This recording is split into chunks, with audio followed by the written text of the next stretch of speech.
Hey guys, welcome back. So in the last video, we talked about how to delete a node from a single linked list. So we saw that there are three cases in deletion of a node. Case 1 is we want to delete the first node. Case 2 is we want to delete the last node. And case 3 is we want to delete any of the middle nodes in the list. Now in this video, let's see how does the algorithm of those three cases looks like. So the name of the method is deletion of a node. It takes head reference and the location that needs to be deleted. So first we are checking that if the linked list does not exist, in that case we return an error message saying that the linked list does not exist and hence we can't delete any of the nodes. Now if the linked list exists, then the control goes in this else block. So this else if block checks for if location equals 0, that is if we want to delete the first node. In that case, all that we do is head is equal to head.next, that is if we want to delete node 1 and node 1 is not the only node in this list, then all that we have to do is we have to update head to point to node 1.next, that is node 2. So we'll update 111 here. So this will automatically disconnect head and node 1 and node 1 will automatically get deleted. Now the second subcondition was if this was the only element in the list, then do something else. That is, if node 1 is the only node, in that case tel will be pointing to node 1 as well, because node 1 is the first as well as the last node. So we will be having 001 here. So in that case what we need to do?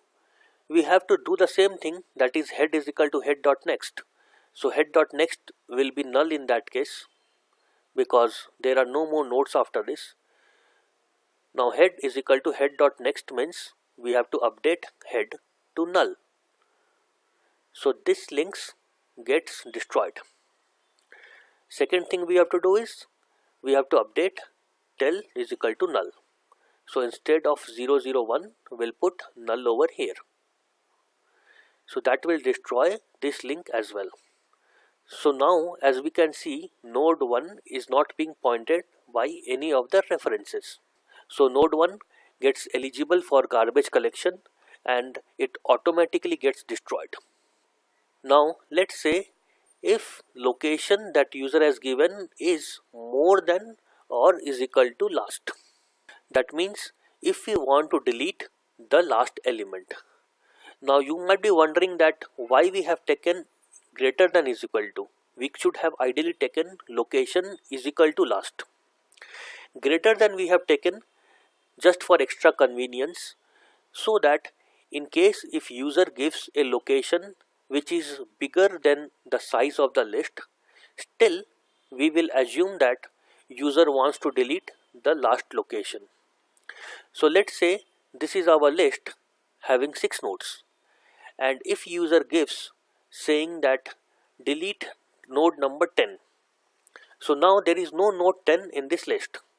So we will assume that last node is the one that we want to delete. Of course, there is no standard rule for that. You can always throw an error saying that node 10 does not exist. But I have taken it for my convenience that if user gives a node number which is bigger than the size of the list, then we delete the last node. So the first subcondition says that if current node is only node in the list, in that case we update head and tel. That is, we update head with a null value and tel with a null value. So automatically this link gets destroyed and node 6 becomes eligible for garbage collection. Now the second subcondition is that if node 6 or the last node is not the only node in the list, in that case we loop till the second last node. So we start from node 1 and keep going towards right. and then we stop at the second last node, which is node 5 in this case. So now all that we have to do is we have to update the reference of node 5 with null, indicating that there are no more nodes after node 5, and we have to also update tel.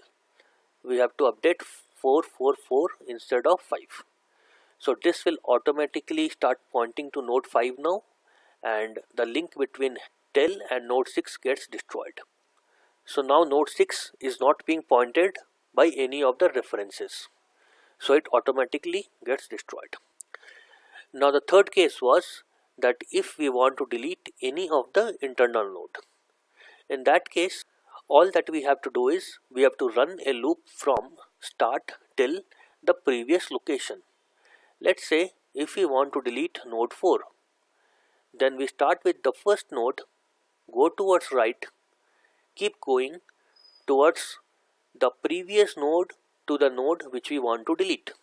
So we want to delete node 4, so we'll go to the previous node, that is node 3, and stop there. Now the next step that we want to do is we want to connect node 3 and node 5. So for that what we have to do is we have to update it to 444, which is address of node 5.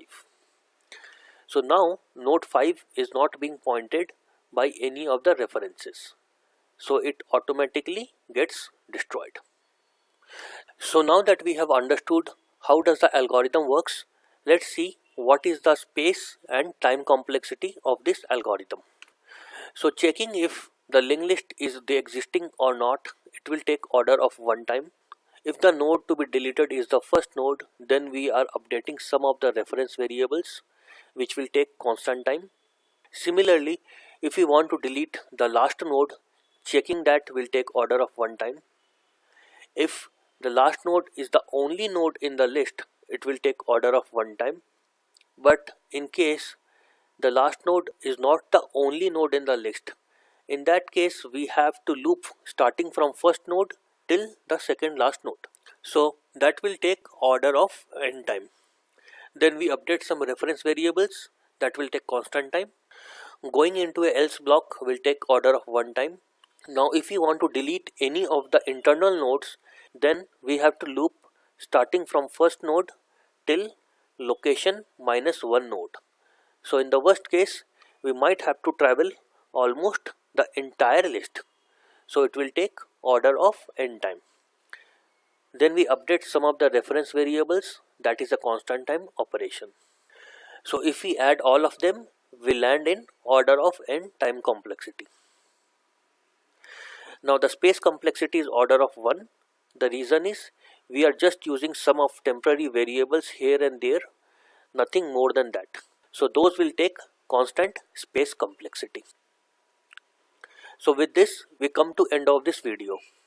So in this video we have learnt that how to delete a node from a single linked list, and how does the algorithm looks like, and what is the time and space complexity of this algorithm. Now in the next video, let's talk about how to delete the entire single linked list. Thanks for your time. See you in the next video.